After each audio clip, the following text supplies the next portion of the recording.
12쪽에 복음의 능력 1장 16절 말씀인데요.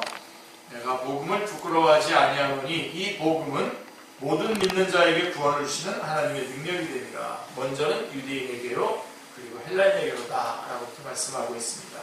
그래서 사도 바울은 로마에 있는 너희에게도 복음 전하기를 원하노라 말씀한 다음에 이 복음을 부끄러워하지 않는다고 말씀하고 있습니다. 왜냐하면 이 복음이 전파되는 그 현장에서 마치 죽은 지 나흘이나 된 나사로가 살아나듯이 죽었던 심령이 벌떡 일어나는 하나님의 능력이 되기 때문이라는 것입니다. 에스겔 골짜기에 마른 뼈들이 생기가 들어가네 일어서는데 큰 군대더라 라고 말씀하고 있습니다. 자, 그래서 우리는 복음이란 어떤 차원에서 생각해야 되느냐? 복음이란 능력이라고 하는 차원에서 생각해야 됩니다. 여러분 이걸 꽉 좀 붙여. 복음은 능력입니다. 만일 복음의 능력이 만약에 없다면 죽기를 무서워함으로 한평생 매어 종노릇하는 모든 자들에게 별 도움이 되지 못할 것입니다. 복음은 능력입니다. 사도 바울은 데살로니가전서 1장 5절에서 우리 복음이 같이 해서 우리 복음이 너희에게 말로만 이른 것이 아니라 또한 능력과 성령과 큰 확신으로 된 것임이라 말씀하고 있습니다. 그래서 능력과 물론 복음은 말씀으로 전해집니다. 그러나 말로만 전해지는 것이 아니라 전도자가 복음을 전할 때에 성령의 나타나심과 능력이 역사한다는 말씀입니다. 그러므로 누군가에게 복음을 전한다라고 하는 것은 그에게 능력이 역사하시도록 해준다는 것이죠. 그 사람으로 하여금 복음의 능력과 만나도록 하는 것입니다. 다시 한번 한 영혼을 구원하기 위하여 역사하시는 능력이 어떤 능력인가를 상기시켜 드리기로 원하는데요. 에베소서 1장 19절입니다. 같이 한번 읽어보겠습니다. 그의 힘의 위력으로 역사하심을 따라 믿는 우리에게 베푸시는 능력의 지극히 크심이 어떠한 것을 너희로 알게 하시기를 원하노라. 참으로 우리에게 베푸신 능력의 지극히 크심이 어떠한 것인가를 알아야 할 만큼 모든 성도들, 특히 목회자들이 알았으면 좋겠습니다. 아멘. 자, 그럼 복음이 어째서 능력이어야만 하느냐? 자, 그러면 지극히 큰 능력이란 어떤 능력입니까? 그의 능력이 그리스도 안에서 역사하사 죽은 자들 가운데서 다시 살리시고 하늘에서 자기의 오른편에 앉히사라고 에베소서 1장 20절은 말씀하고 있습니다. 자, 한 영혼을 구원하시는 능력과 예수 그리스도를 죽은 자 가운데서 다시 살리신 능력이 같은 능력이라고 말씀하시고 계십니다. 예수 그리스도를 부활 승천케 하사 자기의 오른편에 앉게 하신 하나님께서 그 동일한 능력으로 우리를 지옥에서 끌어올려 그리스도 예수 안에서 함께 하늘에 앉히셨다라고 말씀하고 있습니다. 이토록 복음은 믿는 자에게 구원을 주시는 하나님의 능력인 것입니다. 만일 우리가 전하는 복음에 이 능력이 결여되어 있다면 영으로 하는 것이 아니라 의문으로 하는 것이 되고 맙니다. 복음이 능력이다라고 하는 점을 어찌하여 이토록 강조하고 있는지 아시겠습니까? 아멘. 첫째는 오늘날의 교회가 이것을 망각하고 있다는 것이죠.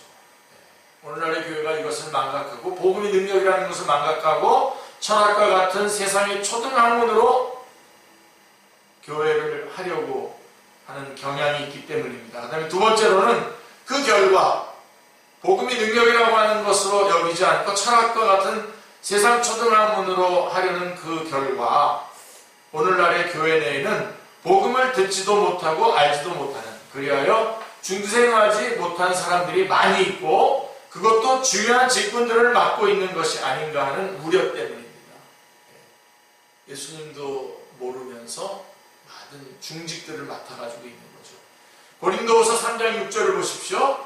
우리를 새 언약의 일꾼 되기에 만족하게 하셨으니 율법 조문으로 하지 아니하고 오직 영으로 함이니 율법 조문은 죽이는 것이요 영은 살리는 것입니다.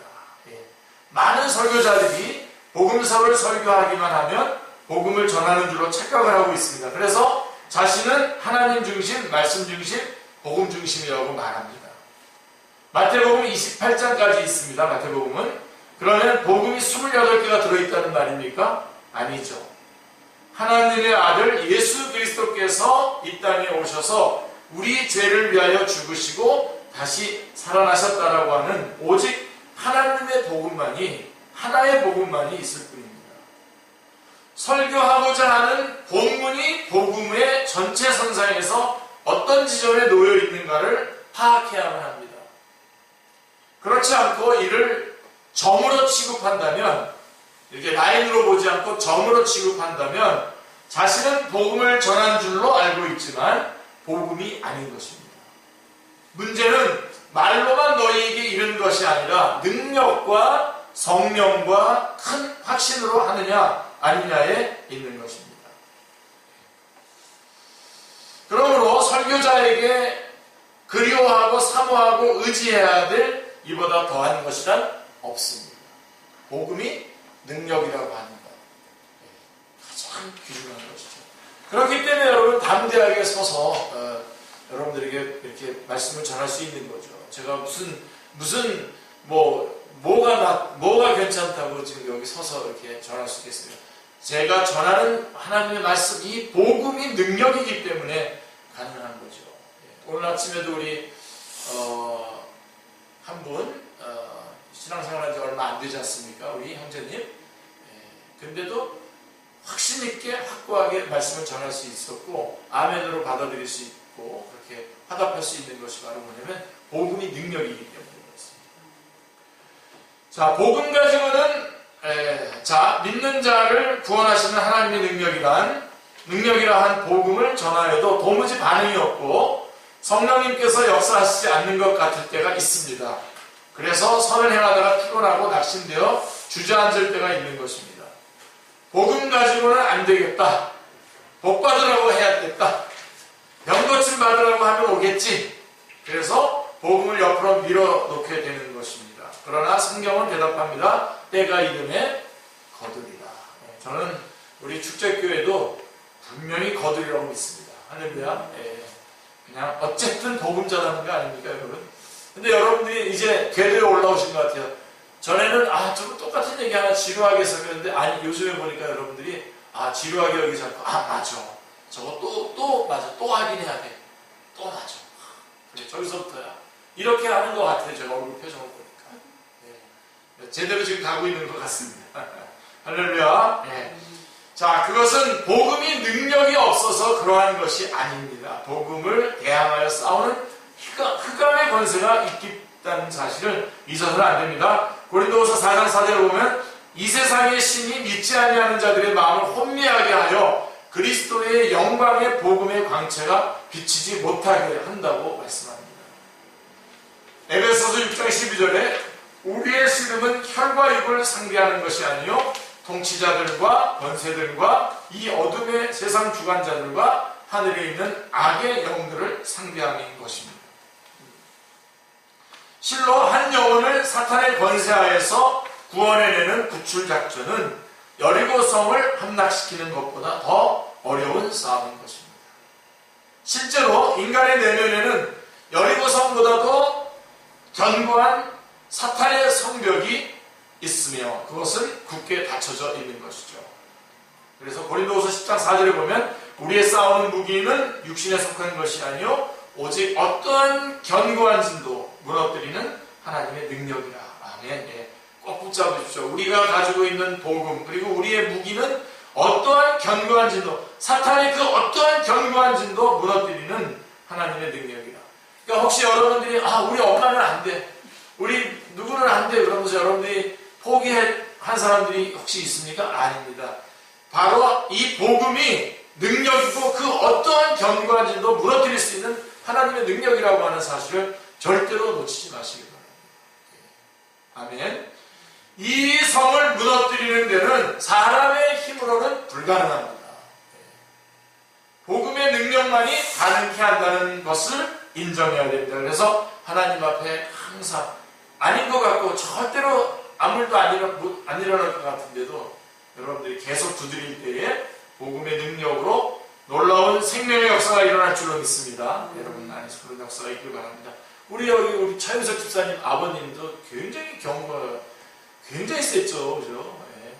대학교에서 교수님들 중에 교수님이셨으니까요. 얼마나 그게 마음이 얼마나 견고했겠어요. 예수님이 구원받으라고 하는 것이 참 그랬는데 그냥 끊임없이 기도하고 그냥 두들겼어요. 그리고 제가 결국은 마지막에 가서 말씀 전하고 세례도 받으셨어요.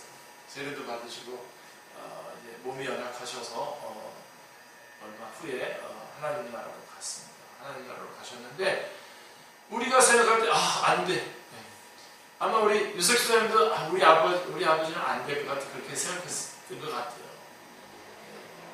우리 차윤석 집사님 어머니 권사님도 그런 생각을 많이 한 것 같은데 제가 어머니를 모시는 우리 권사님이 계셔요. 그 권사님이 그냥 계속 기도하고 계속 눈을 두들긴 거예요. 그리고 마지막에는 제 목사인 저를 데리고 와가지고 말씀을 전해요.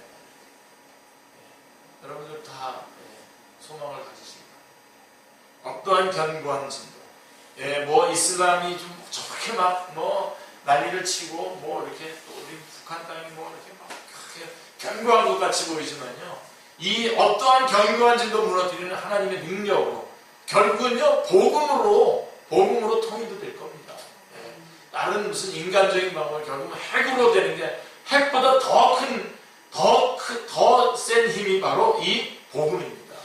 복음의 이 어떠한 견고한 진도 무너뜨리는 하나님의 능력, 고린도후서 10장 4절 말씀 꼭 붙잡으시기 바랍니다. 자, 이 성을 무너뜨리는 사람의 힘으로는 안 됩니다. 복음의 능력만이 가능하게 하다는 점을 인정해야 됩니다. 주님께서 12제자를 파송하고 70문도들을 둘씩 짝지어 보낼 때에 어떻게 해서 파송하셨는가를 주목해야 합니다. 예수께서 12제자를 불러 모으사 모든 귀신을 제어하며 병을 고치는 능력과 권세를 주시고 보내셨습니다. 이 어떠한 견고한 진도 무너뜨릴 수 있는 하나님의 능력을 장착시켜 준 채로 파송했던 것입니다. 그래서 누가복음 10장 17절에 보면 70인이 기뻐하며 돌아와 이르되 주여 주의 이름이면 귀신들도 우리에게 항복하더이다 라고 이렇게 말씀하고 있는 것이죠. 보고 있습니다. 그러자 주님께서는 내가 너희에게 뱀과 정갈을 밟으며 원수의 모든 능력을 제어할 능력을 주었으니 너희를 해칠 자가 결코 없으리라 하셨습니다. 복음은 능력인 것입니다. 아멘. 우리는 귀신이라는 말만 들어도 거부 반응을 일으킵니다. 그러나 이 점을 구속사라고 하는 맥락으로 볼 때 더욱 명백해집니다. 악령을 인정하지 않게 되면요, 급기야는 성령님도 부인하게 되고 맙니다. 악령의 역할이 무엇입니까? 이 세상의 신이 믿지 아니하는 자들의 마음을 혼미하게 하여 그리스도의 영광의 복음의 광채를 비치지 못하게 하는 것이 악령의 역할입니다. 대적하는 일입니다. 자, 그러면 성령님의 사명이 뭡니까?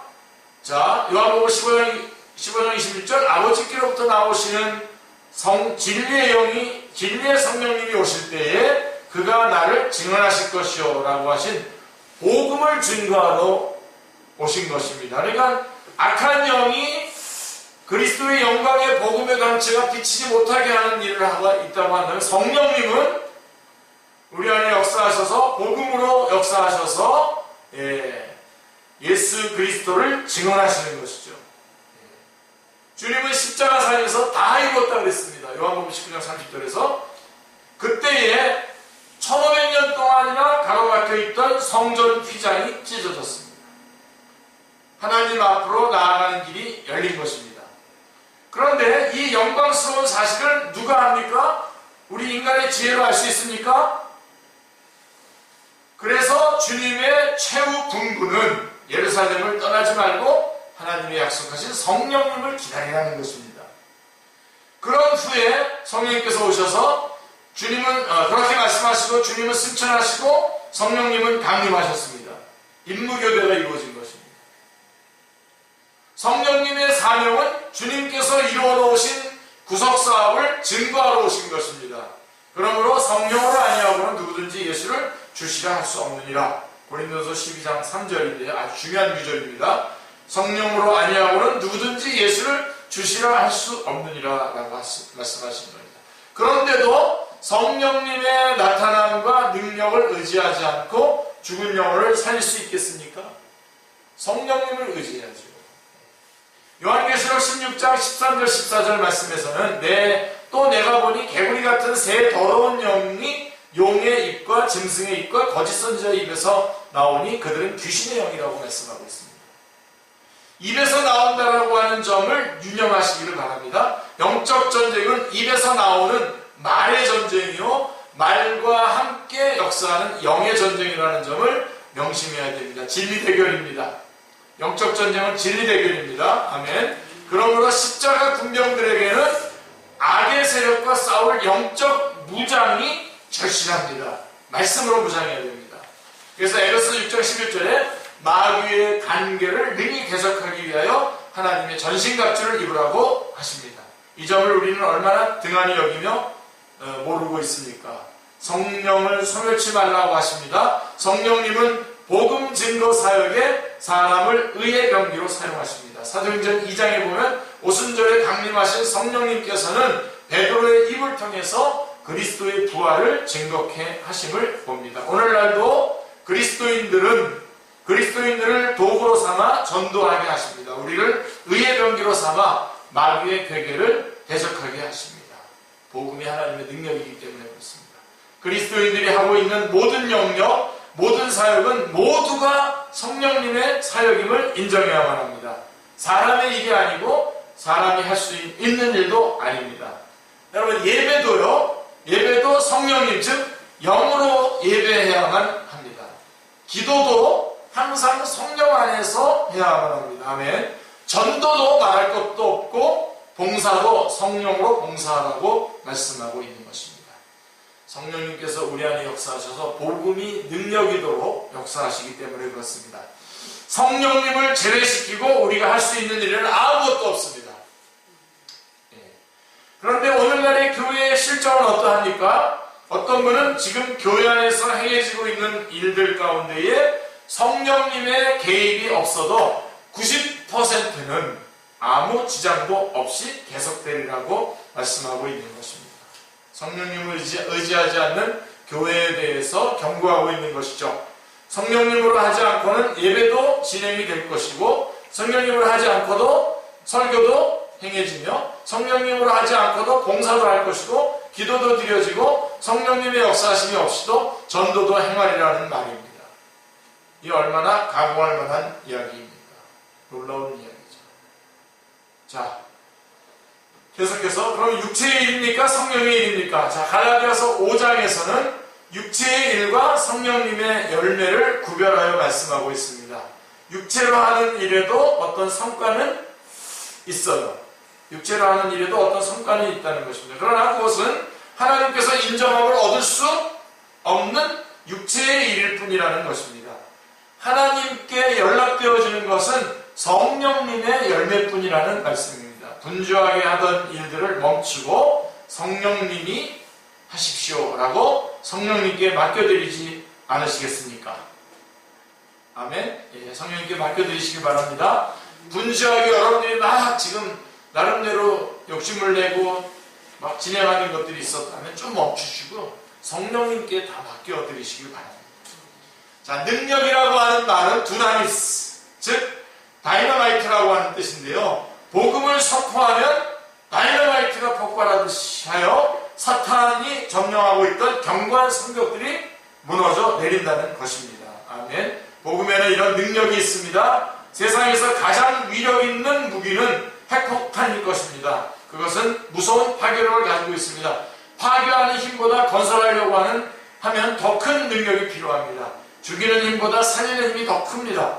모든 살리는 힘 중에 영생을 주시는 영원 구원의 힘은 더욱 큽니다. 가장 큰 힘이 필요합니다. 복음은 모든 믿는 자에게 모든 믿는 자를 구원하시는 하나님의 능력입니다. 아멘. 자, 그 다음에 이제 1장 17절에서 하나님의 의가 나타났습니다.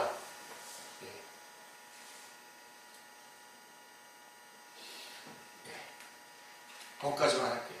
17절은 다음 주에 이어서 하겠습니다. 그래서 여러분 복음이 하나님의 능력이라고 하는 사실 다시 한번 꼭 붙잡으시고 여러분 삶 속에서 좀 과감하게 적용하시고 그 열매를 맺어서 영광 돌리시길 바랍니다. 할렐루야.